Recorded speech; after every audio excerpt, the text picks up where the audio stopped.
Hello, Maharashtra. I am Soumya Nair, Mrs. Heritage International Confident 2025, Mrs. Heritage India 2025, and I'm coming to your city as a jury member for the Jewel 1 Pageant 2026, Miss and Mrs. Maharashtra.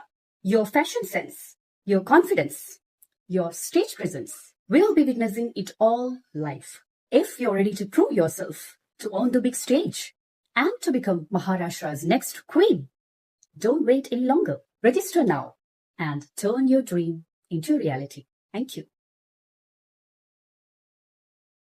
Prices सादर करत आहे Miss and Mrs Maharashtra the jewel 1 pageant. हा फक्त एक beauty pageant नाही आहे, तर एक असा मंच आहे जिथे सौंदर्याला आत्मविश्वासाची झळाळी मिळते. विवाहित असो किंवा अविवाहित, हा मंच त्या प्रत्येक महिलेसाठी आहे जिला स्वतःची ओळख घडवायची आहे. इथे तुम्हाला मिळेल सेलिब्रिटी ज्युरी, ग्रँड स्टेज आणि जिंकण्याची एक सुवर्ण संधी. मुलींनो लक्षात ठेवा, ही फक्त एक स्पर्धा नाही, तर ही आहे तुमच्या स्वप्नांची सुरुवात आणि ही सुरुवात लवकरच होणार आहे. पहिलं ऑडिशन होणार आहे के स्टार नवी मुंबई येथे आणि इथे चीफ गेस्ट म्हणून येणार आहेत सुप्रसिद्ध अभिनेत्री सोनाली कुलकर्णी. रजिस्ट्रेशन ऑलरेडी चालू झालेले आहेत, म्हणूनच संपूर्ण माहितीसाठी ह्या पेजला लगेचच फॉलो करा आणि शेअर करा, जेणेकरून तुमचा एकही अपडेट मिस होणार नाही.